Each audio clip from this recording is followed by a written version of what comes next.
अनोखे बिजनेस के बारे में बताने वाला हूँ। बहुत ही अच्छा बिजनेस है, आप घर बैठे उसको कर सकते हैं और ऐसा बिजनेस है जो आपको पूरे यूट्यूब पे कहीं भी नहीं मिलेगा। ऐसे बिजनेस के बारे में आपको कोई भी नहीं बताएगा। मैं बात कर रहा हूँ इलेक्ट्रिक चिमनी के बारे में। इलेक्ट्रिक चिमनी आपने सबने देखी होगी, सबके घर में यूज होती है, जो घर के किचन में लगाई जाती है। उसके धुलाई और रिपेयरिंग का कार्य जो आप बहुत आसानी से कर सकते हैं, घर बैठ के कर सकते हैं। उसमें कुछ आवश्यक उपकरण की आपको आवश्यकता लगती है। तो वो आप आवश्यक उपकरण क्या हो सकते हैं, जैसे कि ब्रश हुआ, सर्फ और एक बड़ा टब जिसमें आप चिमनी के सारे आइटम को रख के साफ कर सकते हैं। उसके साथ साथ आपको कुछ थोड़े से नॉलेज की जरूरत होगी, क्योंकि यदि चिमनी को आप निकाल कर लाते हैं किसी कंज्यूमर के घर से, तो उसको बहुत ही केयरफुली रखना होगा, जिससे उसमें किसी प्रकार की टूट फूट ना हो। क्योंकि चिमनी में फाइबर और कांच का जो कुछ चीजें होती है, फाइबर की और कांच की बनी होती है, उसका उपयोग किया जाता है, इसलिए उसे थोड़ा सा सावधानी से रखना होता है, जिससे आप महीने के कम से कम 25 से 30 हजार रुपये कमा सकते हैं, वो भी बहुत ही आसानी से। अब मैं इस वीडियो में आपको आखिरी तक बहुत ही डिटेल में समझाने वाला हूँ कि आप इस बिजनेस को किस प्रकार से कर सकते हैं, और ये कार्य बहुत आसान है और बहुत ही अच्छे तरीके से किया जा सकता है।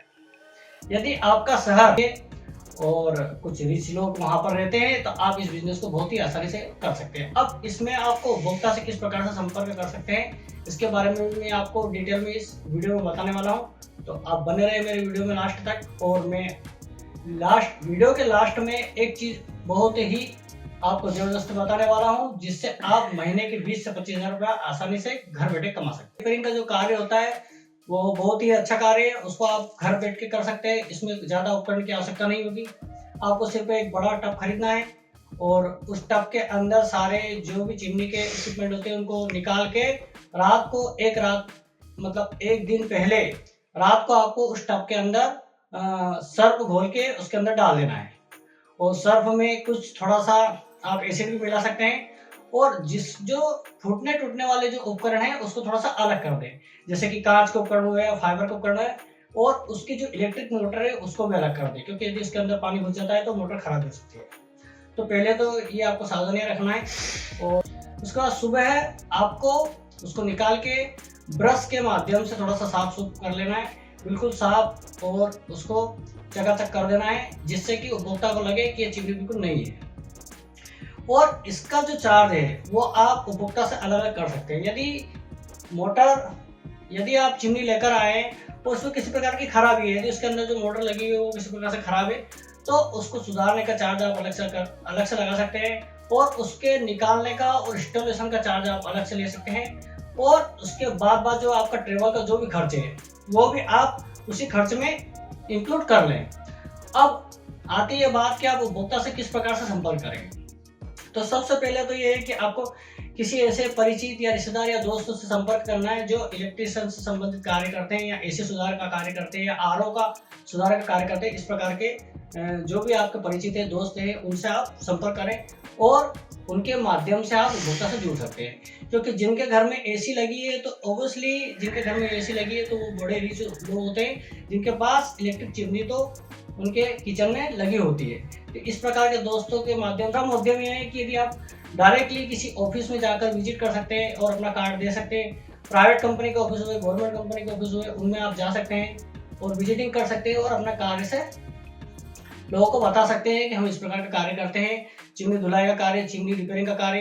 क्योंकि ये एक यूनिक काम है, इस काम को हर कोई व्यक्ति नहीं करता है, और इसमें कोई ज़्यादा मेहनत का काम नहीं है। यदि आप चिमनी को निकालने में और लगाने में थोड़े असमर्थ हैं, तो अपने इलेक्ट्रिशियन दोस्त जो भी हैं, परिचित हैं, उनको थोड़ा सा चार्ज देकर उसको आप निकलवा सकते हैं और लगा सकते हैं। और यदि ये कार्य आप खुद कर सकते हैं तो वो पैसे आप ज़्यादा कमा सकते हैं। अब बात आती है कि आपको किस प्रकार के चार्ज लेना है। एक तो सबसे पहले है कि यदि आप चिमनी निकाल के लाते हैं तो उसके लिए आप मिनिमम 250 से 300 रुपये चार्ज कर सकते हैं। उसके बाद ट्रेवल खर्चा में 200-250 रुपये आप अपने हिसाब से ले सकते हैं। उसके बाद आपको जो चिमनी धुलाई का जो भी कार्य है उसके 500 रुपये। और उसके बाद यदि किसी प्रकार की मोटर या इलेक्ट्रिक चीज़ें यदि चिमनी के अंदर खराब हुई है तो उसको सुधार के कार्य जो भी होंगे वो आपको कंज्यूमर को बता देना होगा। यदि इसमें कुछ खराबी होगी तो उसके चार्ज आपको अलग से देना होंगे। इस प्रकार से आप चार्ज लगा सकते हैं। मिनिमम एक चिमनी पे आप 1500 से 2000 रुपये या 2500 रुपये तक चार्ज कर सकते हैं। अब इस प्रकार की चिमनी धुलाई का कार्य आप बड़े आसानी से कर सकते हैं और वो भी घर बैठे। उसमें कोई ज़्यादा मेहनत का कार्य नहीं है, थोड़ा बहुत आपको मेहनत करना है और कंज्यूमर भी आप इस प्रकार से ढूंढेंगे जिस प्रकार से मैंने आपको बताया है, तो आपको बहुत ही आसानी से कंज्यूमर मिल जाएंगे। तो इस प्रकार के नए नए वीडियो हम आपके लिए लेकर आते रहते हैं, तो हमारे चैनल को सब्सक्राइब जरूर करें और कमेंट बॉक्स में जरूर बताएं कि आपको ये वीडियो कैसा लगा। और ये बिजनेस बहुत ही नया और यूनिक है जो ज़्यादातर लोग नहीं कर रहे हैं, इसलिए आप इस प्रकार के बिजनेस आइडिया को कर सकते हैं और इसमें ज़्यादा मेहनत का कार्य नहीं है, बहुत ही आसानी से ये काम कर सकते हैं और घर बैठे कर सकते हैं, जिससे आपको किसी प्रकार की जॉब भी नहीं करना है, किसी प्रकार का बाउंडेशन भी नहीं है। आप जब चाहे कंज्यूमर की चिमनी लेकर आ सकते हैं और कंज्यूमर को अपने हिसाब से सेट कर उसका कार्य कर सकते हैं और इंस्टॉलेशन चार्ज भी आप अलग से ले सकते हैं कंज्यूमर से। तो इस प्रकार की नए नए बिजनेस आइडिया हम आपके लिए लेकर आते रहते हैं, तो हमारे यूट्यूब चैनल को सब्सक्राइब करें। और यदि आप इसके बारे में कुछ ज़्यादा डिटेल चाहते हैं तो मैं आपके लिए एक नया वीडियो लेकर आऊँगा जिसमें आपको चिमनी धुलाई किस प्रकार से करना है उसका भी एक वीडियो मैं आपके लिए लेकर आऊँगा। तो आप कमेंट करके बताएं कि आपको इस प्रकार के वीडियो की ज़रूरत है, तो मैं आपके लिए ज़रूर बनाऊँगा इस प्रकार का वीडियो। तो यूट्यूब चैनल पे और हमारे चैनल को सब्सक्राइब जरूर करें और अपने दोस्तों परिचित को ये वीडियो शेयर करें, जिससे कि वो भी इस प्रकार का बिजनेस कर सके और अपने कार्य को आगे बढ़ा सके। तो धन्यवाद।